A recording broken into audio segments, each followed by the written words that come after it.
Hi friends, అందరికీ నమస్తే. తనూజ వెనకాల తనూజను బ్యాట్ చేయాలని ఒక కుట్ర జరుగుతుంది. ఆ కుట్రకు మూల సూత్రధారి రితు చౌదరి.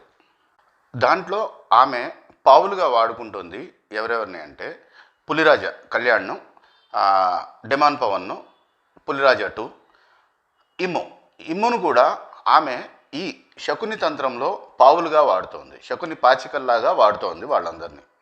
శకుని తంత్రం అంటే ఏంటో మీకు ఐడియా ఉండే ఉంటుంది.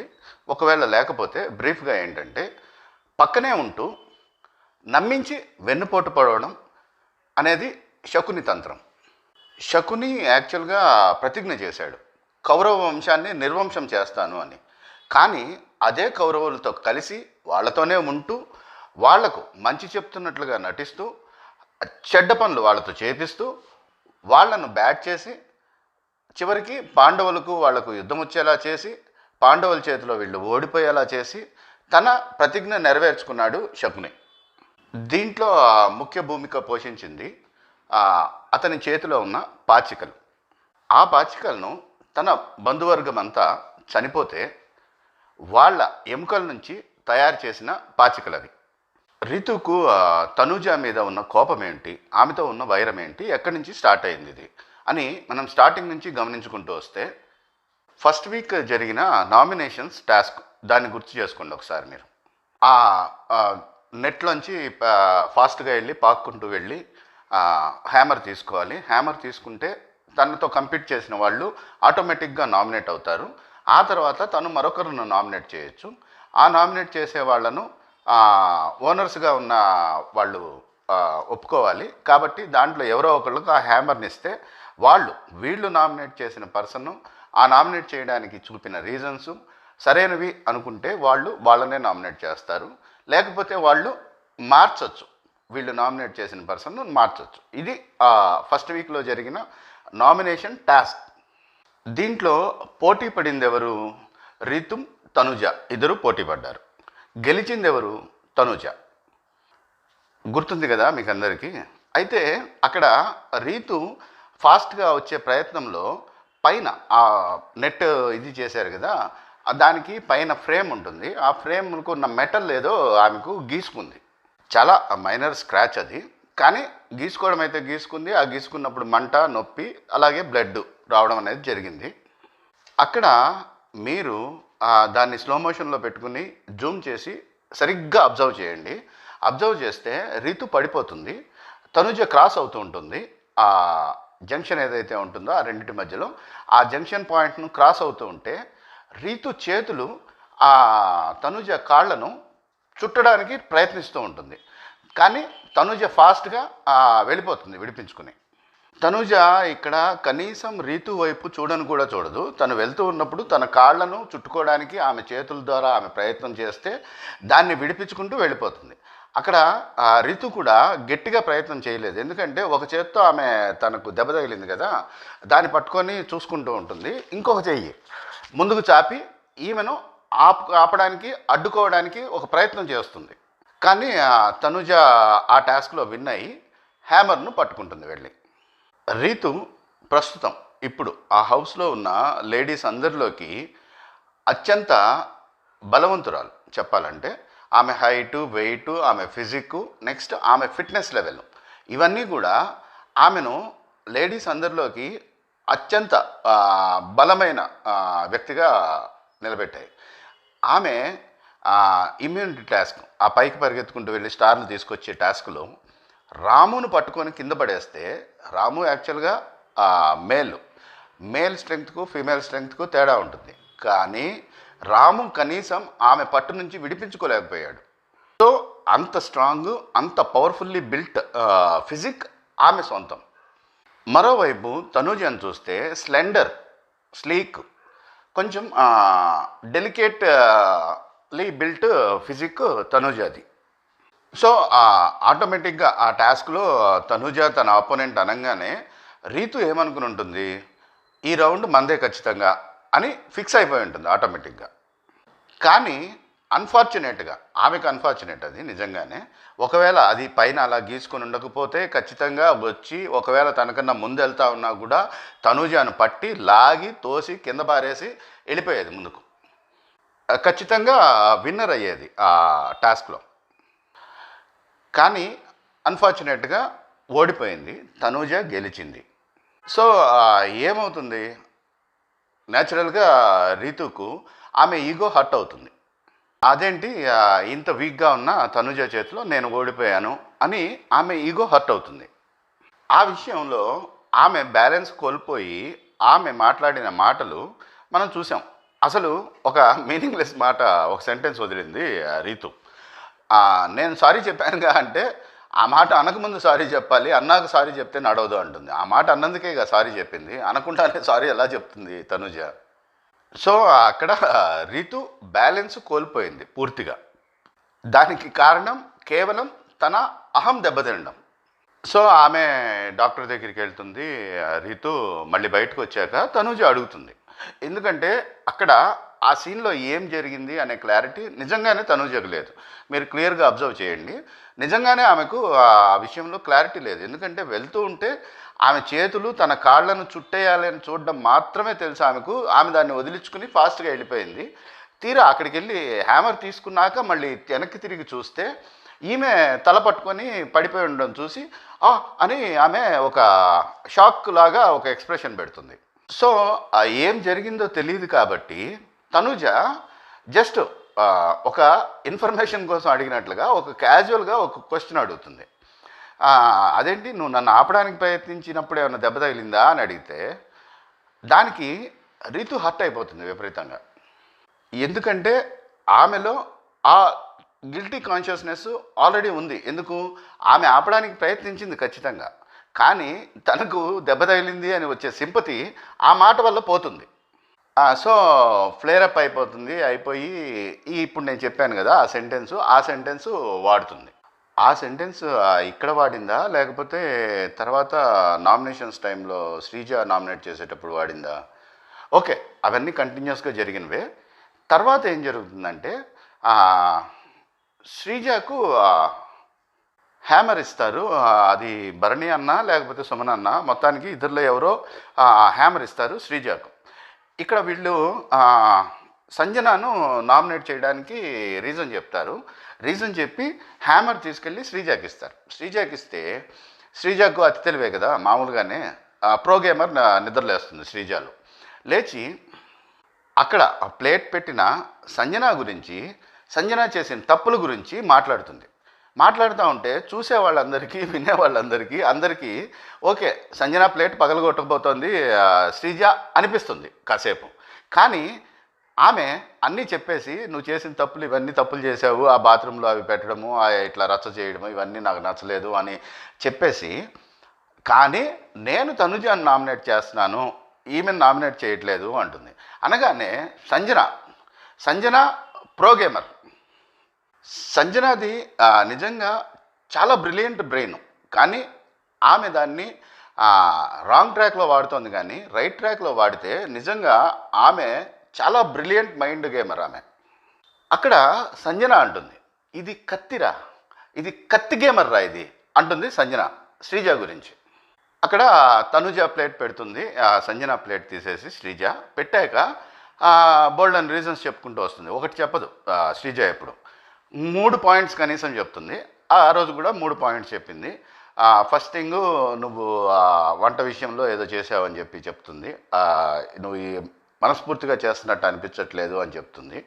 ఆ తర్వాత నువ్వు మన మాస్క్ మెన్ రైస్ పెట్టమని అడిగినప్పుడు రైస్ పెట్టడానికి అందరినీ పిలిచి మీటింగ్ పెట్టావు అని ఇట్లా చెప్పి, థర్డ్ పాయింట్గా ఆమె రీతుకు అక్కడ ఇంజురీ అయ్యి ఆమె హాస్పిటల్కి వెళ్ళి అప్పుడే వచ్చింది, క్లినిక్లోకి వెళ్ళి వచ్చి కూర్చోగానే నువ్వు అడిగేవా క్వశ్చను, ఆ అడిగిన విధానం నాకు సరిగ్గా అనిపించలేదు అని తన పాయింట్ను పెడుతుంది శ్రీజ. అక్కడ తనను తాను డిఫెండ్ చేసుకోవడానికి ప్రయత్నిస్తూ ఉంటే తనుజ మన రీతు చౌదరి లేచి, అవును నువ్వు లోపల ఒకటి బయట ఒకటి మాట్లాడతావు, తనుజ గురించి తనుజతో అంటూ ఉంది రితు చౌదరి. నువ్వు లోపల ఒకటి బయట ఒకటి, నీవు ఎప్పుడు అంతే. అందుకే నాకు ఎప్పుడు నీతో జస్ట్ నార్మల్ ఫ్రెండ్షిప్ తప్ప సోల్ఫుల్ ఫ్రెండ్షిప్ ఎప్పుడు నాకు నీతో లేదు. అక్కడ వాళ్ళు హౌస్లోకి వచ్చి 2 రోజులు 3 రోజులు అయి ఉంటుంది అప్పటికంతే, అంతే కదా. కానీ ఈమె ఏం మాట్లాడుతూ ఉంది, బయట విషయాలు మాట్లాడుతూ ఉంది రితు చౌదరి. నాకెప్పుడు నీతో నార్మల్ ఫ్రెండ్షిప్పే ఉంది, నువ్వు లోపల ఒకటి బయట ఒకటి మాట్లాడతావు, నువ్వు ఎప్పుడు ఇంతే, బేసిక్గా నీ క్యారెక్టరే ఇంత, ట్రాన్స్పరెన్సీ ఉండదు నీ క్యారెక్టర్లో. అందుకే నాకు నువ్వు నచ్చవు అనే మాటను మనము అటువైపు నుంచి తీసుకుంటే, అందుకే నాకు నువ్వంటే చిరాకు, ఇరిటేషను, అసహ్యం. అది ఎక్కడి నుంచి డిరైవ్ అవుతుందంటే, మనకి ఎప్పుడు ఒక మనిషి నచ్చరు, ఆ మనిషి మీద, ఆ మనిషి చేసే పనుల మీద, ఆ మనిషి బిహేవియర్ మీద, ఆ మనిషి క్యారెక్టర్ మీద మనకు ఒక నెగిటివ్ వైబ్ ఉన్నా, నెగిటివ్ ఒపీనియన్ ఉన్నా, లేదా వాళ్ళు చేసే పనులు వాళ్ళ క్యారెక్టర్ మీద మనకు అసహ్యం ఉన్నా, ఇరిటేషన్ ఉన్నా, అప్పుడు మనకు అవతల మనుషులు నచ్చరు. సో ఇక్కడి వరకు చాలా క్లారిటీతో ఉంది రీతు తనుజ మీద. ఎందుకు? ఫస్ట్ పాయింట్, ఆమె చేతిలో ఓడిపోవడం అనేది ఈమెకు నచ్చలేదు, ఫస్ట్ థింగ్. సెకండ్ థింగ్, ఆవిడ తనకన్నా అందంగా ఉంటారు. స్త్రీ సహజమైన ఈర్ష్య, అసూయ ఇది. తన చుట్టూ తిప్పుకుంటూ ఒక ట్రయాంగిల్ ఫామ్ చేయాలని చూస్తున్న కళ్యాణ్, డెమాన్ పవన్, వీళ్ళిద్దరూ ఆమెతో కూడా మంచిగా ఉండాలి, ఫ్లర్ట్ చేయాలి అని తాపత్రయపడుతూ ఉంటారు. ఈమె వీళ్ళిద్దరిని ఏదో ఒకటి చేసి లాక్కుని తన మాయలో పడేయాలని ప్రయత్నిస్తూ ఉంటే, వాళ్ళెళ్ళి ఆమెను మాయలో పడేయాలని కూడా ప్రయత్నం చేయడం మనం ఫస్ట్ వీక్లో గమనించాం.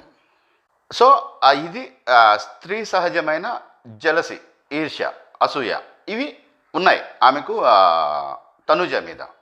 నెక్స్ట్ ఫ్యాక్టర్ ఏంటంటే ఇమ్ము ఫ్యాక్టర్. ఇమ్ము, రితు వీళ్ళిద్దరూ చాలా క్లోజ్ ఫ్రెండ్స్. హౌస్ బయట నుంచి కూడా వీళ్ళిద్దరూ చాలా క్లోజ్ ఫ్రెండ్స్. కానీ హౌస్లోకి వచ్చాక ఇమ్ము తనుజతో ఎక్కువ మింగిల్ అవ్వడం, ఆమెతో కలిసి ఈ ఫన్ స్కిట్స్ అనేవి ప్లాన్ చేయడము ఇలాంటివన్నీ చాలా ఎక్కువగా చేస్తున్నాడు ఇమ్ము. ఇవి ఇమ్ము తనుజతోనే ఎందుకు చేస్తున్నాడు, రీతుతో ఎందుకు చేయలేదు అంటే, రీతులో ఆ ఇన్నోసెన్స్ అనే ఎలిమెంట్ ఎక్కడా ఉండదు. రీతులో స్ట్రీట్ స్మార్ట్నెస్ కనబడుతుంది తప్ప ఆ ఇన్నోసెన్స్ అనే ఒక ఎలిమెంట్ కానీ ఒక ఫ్యాక్టర్ కానీ రీతులో ఎక్కడా కనపడవు మనకు.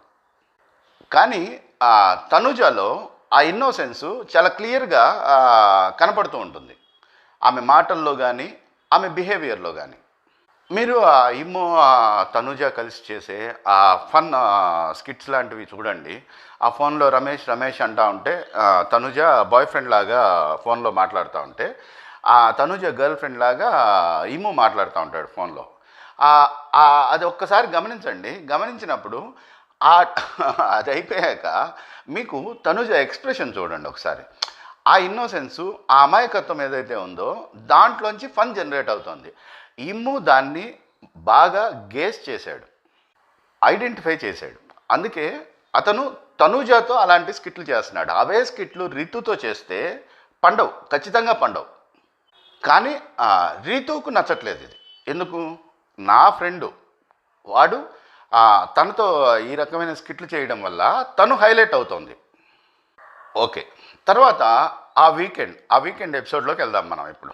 ఆ వీకెండ్ ఎపిసోడ్లో నాగన్న, రితు నీ లక్కీ కలర్ బ్లూ, మరి బ్లూ ఎందుకు వేసుకోలేదు అని అడుగుతారు. వెనకాల డెమో బ్లూ కలర్ సూట్లో కనపడుతూ ఉంటాడు మనకు. ఇది ఎందుకు బ్లూ ఎక్కడి నుంచి డిరైవ్ చేశాడు మన నాగన్న అంటే, ఒకసారి బ్లూ కలర్ టీషర్ట్ వేసుకుంటాడు మన డెమో, వేసుకొని పాపం పొద్దునుంచి రాత్రి దాకా అదే టీషర్ట్లో ఉంటాడు. కానీ కనీసం అతని వైపు దేకను కూడా దేకలేదంట రీతు. ఆ విషయం చెప్పి బాధపడతాడు డెమో. అరే నేను పొద్దున్న నుంచి నేను వేసుకుని ఉంటే కనీసం నువ్వు నన్ను కూడా చూడలేదు, అది ఇదని బాధపడతాడు. నీ ఫేవరెట్ కలర్ అని బ్లూ వేసుకున్నా నేను అని చెప్తాడు. సో ఇక్కడ ఇండైరెక్ట్గా నాగన్న ద్వారా బిగ్ బాస్ టీం హింట్ ఇస్తున్నారు రీతుకు. నువ్వు ఏదైతే చేస్తున్నావో ఈ ట్రాక్లు నడపడము, ఇది కంటిన్యూ చేయి అని చెప్పి వాళ్ళు హింట్ ఇచ్చారు రీతుకు. ఇలా ప్రతి సీజన్లో ఒకరిని బిగ్ బాస్ టీము ఈ రకంగా ఎంకరేజ్ చేస్తారు, వాళ్ళను టాప్ 6 వరకు తీసుకెళ్తారు ఖచ్చితంగా. ఎవరు నాన్ స్టాప్ ఓటీటీలో మనము హర్యానాను చూసుకున్నా, లేదా మనం సీజన్ 6లో ఎన్నయ్య సుల్తానాన్ని తీసుకున్నా, ఇట్లా వీళ్ళందరినీ ఏంటంటే ఇట్లాంటి పనులు చేయమని వాళ్ళు ప్రోత్సహిస్తారు. ఇలాంటి పనులకు ఎక్కువ మంది సిద్ధపడరు, కొంతమంది సిద్ధపడతారు. ఏదైనా పర్వాలేదు, మన బెనిఫిట్ మాత్రమే ముఖ్యమని కమర్షియల్గా ఆలోచించే వాళ్ళు కొంతమంది ఉంటారు. సో రీతు ఈ పని ఏదైతే చిల్లర పని చేస్తూ ఉందో, చిల్లర పంచాయతీ కంటిన్యూ చేయాలి. ఆమెను టాప్ 6 వరకు ఖచ్చితంగా బిగ్ బాస్ టీం తీసుకెళ్తుంది. సో రీతుకు క్లియర్ ఇండికేషన్ వచ్చేసింది బిగ్ బాస్ టీం నుంచి, నువ్వు ఏదైతే చేస్తున్నావో అది కంటిన్యూ చేయాలి అని. అదే ఎపిసోడ్లో, నాగన్న ఎపిసోడ్లో జరిగిన మరొక ఇన్సిడెంట్, ఇమ్ము మాస్క్ మెన్ మధ్యలో జరిగిన ఆడామగ ఆ పంచాయతీ గురించి ఎత్తుతారు నాగన్న. ఈ పంచాయతీ స్టార్టింగ్ అంతా ఎక్కడ జరిగింది? తనూజ దగ్గర జరిగింది. తనూజాను అరుస్తాడు నామినేషన్స్లో మాస్క్ మ్యాన్, తనూజ మీదకి గట్టిగా అరుస్తూ వెళ్తాడు. సో అక్కడ ఇమ్ము అంటాడు, ఆడాళ్ళ మీదకి వెళ్తున్నావు, మొగాళ్ళ మీదకి రా అని అంటారు. సో ఇక్కడ సోర్సింగ్ పాయింట్ తనూజ. హౌస్ అంతా మాస్క్ మ్యాన్కు ఎగనెస్ట్గా చేతులు ఎత్తుతారు. రీతు ఒక్కటే మాస్క్ మ్యాన్కు అనుకూలంగా చేయెత్తుతుంది. ఎందుకు? తనూజాకు ఎగనెస్ట్గా వెళ్ళాడు, తనూజ మీద అరిచాడు మాస్క్. ఆమె మాస్క్ వైపు స్టాండ్ తీసుకుందా అంటే, స్టాండ్ తీసుకునే వాళ్లకు కొన్ని ఎథిక్స్, కొన్ని మోరల్స్, ఒక క్యారెక్టరు, ఇట్లాంటివన్నీ ఉంటాయి. సో నా ఒపీనియన్ ఏంటంటే, మాస్క్ అక్కడ తనూజ మీద అరిచాడు, తనూజాను గట్టిగా కౌంటర్ చేశాడు, లేకపోతే వాళ్ళిద్దరి మధ్యలో గొడవ జరిగింది కాబట్టి మాస్క్ వైపు స్టాండ్ తీసుకుంది రీతు అనేది నా ఒపీనియన్. అదే ఎపిసోడ్లో నాగన్న ఏం చేశాడంటే, ఈమెను లేపినప్పుడు, రీతుని లేపినప్పుడు ఒక డబ్బా ఓపెన్ చేస్తాడు. చెక్క పెట్టెలు పెట్టారు, బాక్స్లో పెట్టారు. ఆ బాక్స్ ఓపెన్ చేసినప్పుడు దాంట్లో ఏ ట్యాగ్ వస్తే ఆ ట్యాగ్ వాళ్ళకి ఇవ్వడము, ఇవన్నీ చేశారు కదా. అక్కడ రీతు చెక్క పెట్టె ఓపెన్ చేసినప్పుడు డబ్బా, దాంట్లో సోల్ఫుల్ ఫ్రెండ్షిప్ అని వస్తుంది. సో అక్కడ నాగన్న సోల్ఫుల్ ఫ్రెండ్షిప్ అనేది నువ్వు ఎందుకు, మీ ఇద్దరి మధ్యలో ఏం జరిగింది అని చెప్పి తనూజాను రీతును ఇద్దరిని కలిపి వాళ్ళిద్దరి మధ్యలో పంచాయతీ చేసి వాళ్ళిద్దరిని కలిపేయాలని చూస్తారు, ఆదేశిస్తారు. తర్వాత లాస్ట్లో మళ్ళీ నొక్కి వక్కాణిస్తారు, ప్లీజ్ అని చెప్పి మరి నొక్కి వక్కాణిస్తాడు నాగన్న. అదే ఎపిసోడ్లో జరిగిన ఇంకొక విషయం మనం అబ్జర్వ్ చేస్తే, 6 అనుకుంటా ఆ వీక్లో నామినేషన్స్లో ఉన్నది. దాంట్లో రీతు ఉంది, తనూజ కూడా ఉంది. దాంట్లో సేవింగ్ ప్రాసెస్ ఒకటి జరుగుతుంది. దాంట్లో ఫస్ట్ సేవ్ అయింది తనూజ. ఆ డ్యాగర్స్ ఉంటాయి, డ్యాగర్ ఓపెన్ చేయండి, గ్రీన్ కలర్ ఉంటే సేవ్, రెడ్ కలర్ ఉంటే నాట్ సేఫ్ అని చెప్తాడు. దాంట్లో తనూజ ఫస్ట్ రౌండ్లో ఫస్ట్ సేవ్ అవుతుంది. నామినేషన్ టాస్క్లో తనూజ చేతిలో ఓడిపోయాను అనే మంటలో ఉన్న రితుకు ఇక్కడ కూడా తనుజ అది పైచేయి అవ్వడం, అంటే పుండు మీద కారం రాసినట్లు అవుతుంది రీతు చౌదరికి. ఇప్పుడు మనము ఒకసారి ఎపిసోడ్ 11లోకి వెళ్దాం. కళ్యాణ్ వచ్చి తనుజను తన క్లిప్పు నీ దగ్గర ఏమన్నా ఉందా అని ఒకటి అడుగుతూ ఉంటాడు.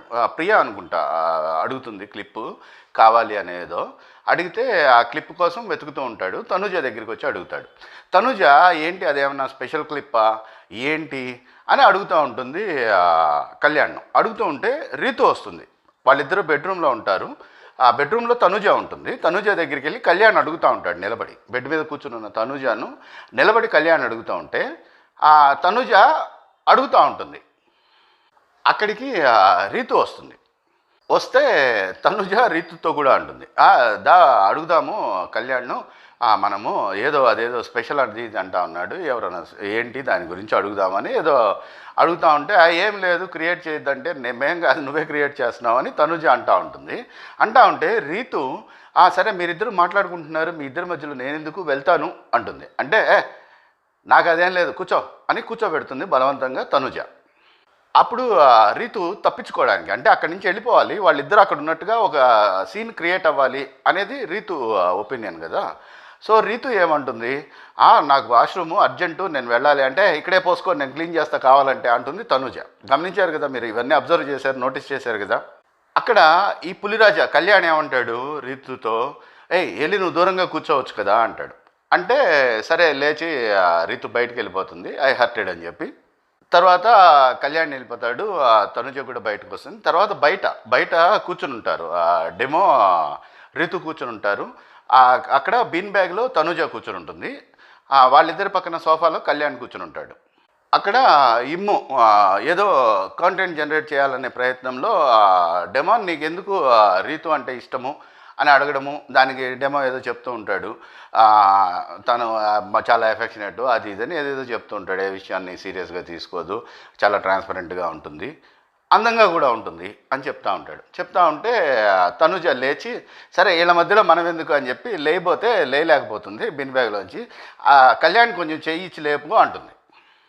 కళ్యాణ్ చెయ్యిస్తాడు, తనుజ లేస్తుంది. తనుజ వెళ్ళిపోతూ ఉంటే ఆ చెయ్యి వదలకుండా అలాగే పట్టుకొని వెళ్తూ ఉంటాడు కళ్యాణ్ తనుజ వెనకాల. తనుజ విడిపించుకుందామని ప్రయత్నం చేస్తూ ఉంటే బలవంతంగా గట్టిగా పట్టుకొని పిసికేస్తూ ఉంటాడు ఆ చేతిని ఈ పులిరాజా కళ్యాణ్. ఆ సీన్ను ఒక రకంగా చూస్తుంది రీతు చౌదరి. గమనించండి, మీరు మళ్ళీ నోటీస్ చేయండి. సో ఇక్కడ లేకపోతే అంతకుముందు ఆమె మనసులో ఒక స్కీమ్ అయితే మొలకెత్తింది. ఇప్పుడు మనము ఈ వీక్లో లైవ్లో జరిగిన ఒక ఇన్సిడెంట్ గురించి చూద్దాం. రీతు ఇమ్ముతో అంటుంది, అరే నువ్వు ఆ టాస్క్ ఇచ్చి నాతో చేపించావు కదా, దానివల్ల జనాలు ఏమన్నా నన్ను జడ్జ్ చేస్తారంటావా, బ్యాడ్గా వెళ్తుందంటావా అని అడుగుతూ ఉంటుంది రీతు ఇమ్మును. దేని గురించి? వీళ్ళు ట్రూత్ ఆర్ డేర్ ఆడుతూ ఉంటారు కదా, ట్రూత్ ఆర్ డేర్లో ఇమ్మో డెమోన్ పవన్ను ప్రపోజ్ చేయాలి నువ్వు అని చెప్పి డేర్ ఇస్తాడు రీతుకు. రీతు అద్భుతంగా పర్ఫామ్ చేసింది ఆ డేర్ను. సో అలాంటి డేర్ చేయడం వల్ల ఆమె ఏమన్నా నెగిటివ్గా జనాల్లో ప్రొజెక్ట్ అవుతుందా అనే విషయం గురించి ఆమె ఆలోచిస్తున్నారు. దాని గురించి జనాలు నెగిటివ్గా జడ్జ్ చేసే అవకాశం ఉంది అని ఆమెకు తెలుసు, ఐడియా ఉంది, ఖచ్చితంగా క్లారిటీ ఉంది ఆమెకు. మరి తనుజ డెమాన్ పవన్ను అన్నయ్య అంది, పులిరాజా కళ్యాణ్ను బ్రదర్ అంది. అనకపోతే ఆగేటట్లేడు. దండయాత్ర, ఇది పులిరాజా దండయాత్ర అని ఆ హౌస్లో ఉన్న ఆడవాళ్ళందరి మీద దండయాత్ర చేసేస్తున్నాడు ఈ పులిరాజా. రీతు ఫస్ట్ వీక్స్లో గమనిస్తే మనం కళ్యాణ్తో డెమోన్తో ఇద్దరితో ఒక ట్రయాంగిల్ లాగా నడిపింది, ఫ్లర్ట్ చేసింది. కానీ తన ట్రాక్ మాత్రం ఫైనల్గా డెమోన్తోనే ఫిక్స్ చేసుకుంది. ఎందుకు? పులిరాజా మరీ చిన్నోడు, 23 ఏళ్ళు, ఈమెకి 28, 29 ఏళ్ళు ఉంటాయి కనీసం. ఇప్పుడు అలాంటి ఆ పులిరాజా కళ్యాణ్తో లింక్ చేయాలని తనుజాను లింక్ చేయాలని తాపత్రయపడడం మనం చూసాం. కన్ఫెషన్ రూమ్లోకి వెళ్ళి తనుజాకు కళ్యాణ్ మీద సాఫ్ట్ కార్నర్ ఉంది, ఒక స్పెషల్ ఇంట్రెస్ట్ ఉంది అని చెప్పడం మనం గమనించాం. రీతుకు ఇలాంటి పనులు చేస్తే బయట రాంగ్గా ప్రొజెక్ట్ అవుతుంది, జనాలు జడ్జ్ చేస్తారు, జడ్జిమెంటల్గా ఉంటారు ఇలాంటి విషయాల మీద అని చాలా క్లియర్ కట్ అభిప్రాయం ఉన్నప్పుడు మరి తనుజాను పులిరాజా కళ్యాణ్తో ఎలా లింకప్ చేయడానికి ట్రై చేసింది? ఇప్పుడు మనము రీసెంట్గా జరిగింది క్యాప్టెన్సీ టాస్క్లో అవుట్ అయిపోయాక కళ్యాణ్ ఏడుస్తూ పడుకుని ఉంటే అతన్ని ఓదార్చడానికి మన తనుజ వెళ్ళడం గురించి ఒకసారి చూద్దాం. అక్కడ అతనికి ఏమాత్రం తన బాడీ టచ్ కాకుండా చాలా జాగ్రత్తగా కూర్చుంటుంది, పైగా చాలా అన్కంఫర్టబుల్గా కూడా కూర్చుంటుంది అక్కడ మనం గమనిస్తే, సరిగ్గా క్లోజ్గా అబ్జర్వ్ చేస్తే. కానీ ఏడుస్తున్నాడు, ఓదార్చాలి అని చెప్పి వెళ్ళింది. అక్కడ మీరు సరిగ్గా అబ్జర్వ్ చేస్తే ఈమె టాస్క్ గురించి మాట్లాడుతూ ఉంటుంది. టాస్క్లో నువ్వు ఇలా ఎందుకు చేసావురా, వాళ్ళు తీస్తారని తెలీదా, ఇవన్నీ మాట్లాడుతూ ఉంటే అక్కడ ఈ పులిరాజా ఏం చేస్తాడు, ఏం మాట్లాడతాడు, నాకు ఈ హౌస్లో ఉన్నది శ్రీజ డెమోనే కదా, నువ్వు కూడా నాకు లేవు కదా అంటాడు.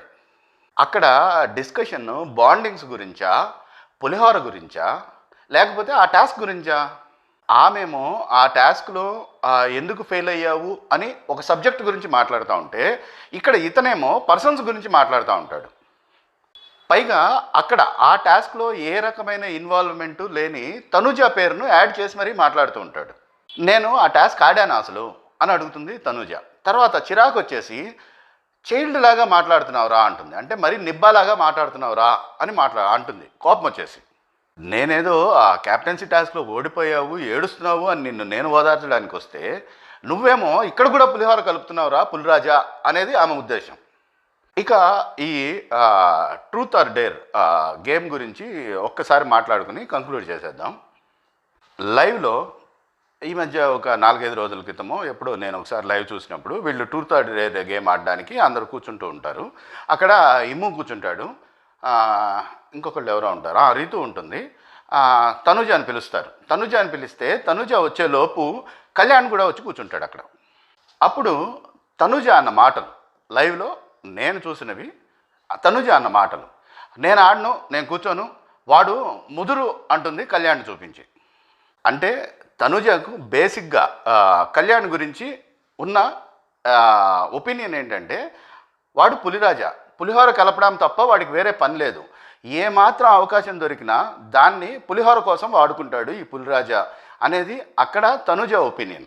ఆమె చాలా క్లియర్గా చెప్పేస్తుంది. కానీ రీతు అప్పుడే సంజన కూడా వచ్చి కూర్చుంటుంది. సంజన వీళ్ళందరూ ఫోర్స్ చేస్తారు తనుజను, రా కూర్చో కూర్చో పర్వాలేదులే అది ఇది అని చెప్పేసేసి. కానీ ఆ ట్రూత్ ఆర్ డేర్లో మళ్ళీ కళ్యాణ్కి డేర్ వచ్చినప్పుడు కళ్యాణ్ అడిగే క్వశ్చన్స్ ఏంటంటే ఈ హౌస్లో నువ్వు లవ్ చేయాలనిపించే వ్యక్తి ఎవరు అని చెప్పి అడగడము. దానికి మనోడు పులిరాజా మామూలుగానే ఆగడు కదా, అట్లాంటి అవకాశం వస్తే తనుజ అని చెప్పి చెప్పడము. తర్వాత తనుజకు డేర్ వచ్చినప్పుడు డ్యాన్స్ చేయాలి అంటే ఎవరితో అన్నా కలిసి డ్యాన్స్ చేయి, కళ్యాణ్తో కలిసి డ్యాన్స్ చేయి అని చెప్పి వీళ్ళంతా చెప్పడము. అక్కడ తనుజ కళ్యాణ్తో డ్యాన్స్ చేస్తుంది. ఇక్కడ తనుజకు ఏ రకమైన ఇంటెన్షన్స్ లేవు, మనసులో ఏమీ లేదు, ఆమెకు బయట ఏదో ఉన్నట్టుంది. ఆ విషయం ఆమె డైరెక్ట్గా ఇండైరెక్ట్గా కూడా చెప్తా ఉన్నారు. నాగన్న కూడా వీకెండ్ ఎపిసోడ్లో ఒకసారి అదే పనిగా ఆ టాపిక్ని ఎత్తుతారు. నీకు ఆ హార్ట్ ఉన్న టీషర్టు అది చాలా ఇంపార్టెంట్ ఏమో కదా అని చెప్పడము. అలాగే నిన్న జరిగిన ఎపిసోడ్లో పులిరాజాకు ఆయన ఇచ్చిన సజెషన్, నువ్వు అనవసరమైన బంధాల్లో చిక్కుకోకు అని చెప్తూ ఉంటారు. నిజంగా ఒకవేళ అతనికి ఏమాత్రం బుర్రలో ఒక స్పూన్ గుజ్జున్నా కూడా అర్థం చేసుకోవాలి. ఇక ఇమ్మును పాచికలాగా వాడుకుంటోంది అన్నా కదా, ఈ ట్రూత్ ఆర్ డేర్ గేమ్లో ఎక్కువగా ఇలాంటి డేర్లే ఇస్తూ ఉంటాడు ఇమ్ము కూడా. దాని వెనుక ప్రోత్సాహం రీతుది. పైగా ఆ కాఫీ పౌడర్ వచ్చినప్పుడు సంజనాను ఇంప్రెస్ చేయాలి, ఇంప్రెస్ చేసి ఆమెను ఎంటర్టైన్ చేయాలి. ఎంటర్టైన్ చేస్తే ఆ కాఫీ పౌడర్ నీకు వస్తుంది తనుజ అని బిగ్ బాస్ టాస్క్ ఇచ్చినప్పుడు కూడా ఆ స్కిట్ ప్లాన్ చేయడానికి ఆ బెడ్రూమ్లో ఉన్న తనుజ దగ్గరికి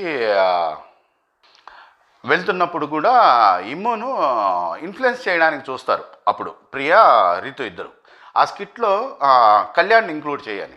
లోపలికి వెళ్ళి ఇమ్ము కూడా కళ్యాణ్ను Tanuja boyfriend girlfriend అని ఒక స్కిట్ చెప్తాడు. చెప్తే చిచి వద్దు అంటుంది తనుజ. ఆ తర్వాత సరే ఓకే ఇంకో స్కిట్టు అని చెప్పి నువ్వు కళ్యాణ్ భార్యాభర్తలు, నేను పక్కింట్లో ఉంటాను, నేను ఒకరోజు నా వైఫ్గా యాక్ట్ చేయమను నీ వైఫ్ను అని అడుగుతాను, దానికి వాడు రియాక్షన్స్ ఆ సీన్లో జరిగేటప్పుడు ఆ రియాక్షన్స్ వాటిలోంచి ఫన్ జనరేట్ అవుతుంది అని చెప్తాడు. అప్పుడు తనుజ సీరియస్ అవుతుంది ఇమ్ము మీద. బయటకు వచ్చి ఇమ్ము చెప్తాడు, నేను ఈ రకంగా రెండు స్కిట్లు చెప్తే అరిచింది నా మీద అని చెప్పి బయటకు వచ్చి ఇమ్ము చెప్తాడు. సో ఇలా ట్రూత్ ఆర్ డేర్ గేమ్లో కానీ లేదా స్కిట్లు ఏమన్నా ప్లాన్ చేసేటప్పుడు కానీ ఇమ్మును ఒక పాచికలాగా వాడుకుంటూ ఉంటుంది రీతు. అలాగే ఇక పులిరాజా కళ్యాణ్ను విపరీతంగా వాడేస్తూ ఉంటుంది. మొన్న లైవ్లో మనం గమనిస్తే Tanuja brown colour skin tight T-shirt వేసుకుని ఉంటుంది, కింద బ్లాక్ కలర్ పలాజోనా లేకపోతే ప్యాంటా ఏమన్నా దాన్ని, లేడీస్ డ్రెస్ గురించి నాకు పెద్ద ఐడియా లేదు, వేసుకుని ఉంటే అక్కడ ఈమె కూడా ఆల్మోస్ట్ దానికి కొంచెం నేరర్ కలర్ ఒకటి వేసుకొని టీషర్టు రీతు వస్తుంది. రీతు వచ్చి నీది నాది మ్యాచింగ్ డెమో కూడా ఇలాంటిదే వేసుకుంటున్నాడు అని చెప్తుంది. చెప్తే తనుజ ఇట్లాంటివన్నీ పెద్దగా పట్టించుకోదు. తనుజ కాదు నాది ఫ్లారా గారిది నీరర్గా ఉంది అని చెప్పి ఈలోపు లోపల నుంచి భరణి అన్న వస్తూ ఉంటాడు. భరణి అన్న ప్యూర్ బ్రౌన్ కలర్ షర్ట్ వేసుకుని ఉంటాడు. నాది నాన్నది మ్యాచింగు అని చెప్తా ఉంటుంది. చెప్తూ ఉంటే రీతు ఒక మాట అంటుంది, కాదు చిన్న వస్తాడు ఇప్పుడు, చిన్న కూడా ఇదే కలర్ వేసుకుంటున్నాడు అంటుంది. బ్రౌనా అంటుంది తనుజ. అంటే కాదు కాదు ప్యాటర్ను, కానీ దాంట్లో కూడా ఈ కలర్ ఉంటుంది అని చెప్తుంది రీతు.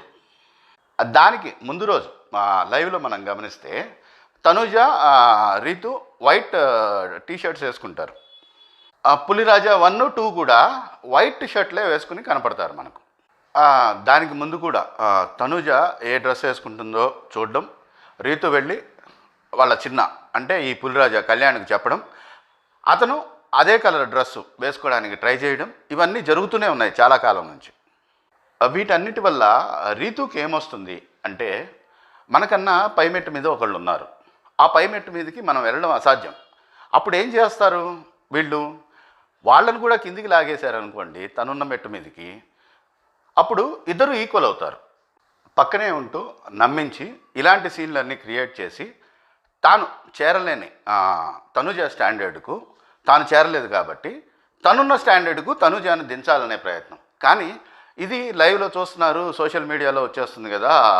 సో దానివల్ల ఏంటి రీతుకు ఉపయోగము అంటే, సోషల్ మీడియాలో ఉండని ఇంట్లో టీవీలో 1 గంట ఎపిసోడ్ మాత్రమే చూసే జనరల్ పబ్లిక్ ఉంటారు కదా, వాళ్ళ మీద ఈ ఇన్ఫ్లుయెన్స్ ఇంపాక్టు ఖచ్చితంగా ఉంటుంది. సో ఈ జనరల్ మీడియాలో రాని, సోషల్ మీడియాలో రాని ఈ జనరల్ టీవీ ఆడియన్స్ ఎవరైతే ఉంటారో వాళ్ళ మీద ఒక ఇంపాక్ట్ క్రియేట్ చేయాలి అనే ప్రయత్నం రీతు చౌదరిది. ఈ రీతు చేస్తున్న ఈ శకుని తంత్రం కానీ, ఆపరేషన్ తనూజ ఎఫెక్ట్ కానీ సోషల్ మీడియా ఫాలో అయ్యే వాళ్ళ మీదే అంతో ఇంతో కనపడుతోంది. ఇప్పుడు కొంచెం కొంచెంగా తనూజ గ్రాఫ్ తగ్గడం మనం గమనిస్తున్నాం. అంటే కర్ణుడి చావుకు 1,00,000 కారణాలు అన్నట్లుగా దానికి కొన్ని ఇతర కారణాలు కూడా ఉన్నాయి. తనూజ ఒక సిచ్యుయేషన్ను కొంచెం ఎమోషనల్గా హ్యాండిల్ చేయడానికి వెళ్ళిపోయి అరవడము ఇలాంటివి, అలాగే ఆ ఎమోషన్స్ ఆ ఓవర్ బర్డెన్తో ఏదైనా టాస్క్లో ఓడిపోయినప్పుడు దాన్ని తీసుకోలేని స్పోర్టివ్ స్పిరిట్ లేకుండా ఏడవడము, దాన్ని మనసుకు తీసుకుని ఈ రకంగా ఎమోషనల్ అయిపోవడము, ఇలాంటివన్నీ ఉన్నాయి కదా. ఇవన్నీ కూడా ఆమె ఇమేజ్ను టార్నిష్ చేస్తున్నాయి. దానితో పాటుగా ఈమె ఒక ఎక్స్ట్రా ఎలిమెంట్ను యాడ్ చేస్తుంది తనుజ ఇమేజ్ను టార్నిష్ చేయడానికి అనేది నా ఒపీనియన్. మీరేమంటారు?